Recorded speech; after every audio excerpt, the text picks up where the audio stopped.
नमस्तेऽस्तु महामाये श्रीपीठे सुरपूजिते शङ्खचक्र गदाहस्ते महालक्ष्मी नमोऽस्तुते।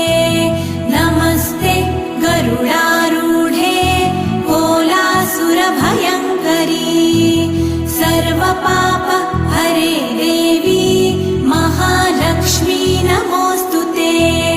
महादेव्यै च विद्महे विष्णुपत्न्यै च धीमहि तन्नो लक्ष्मी प्रचोदयात्।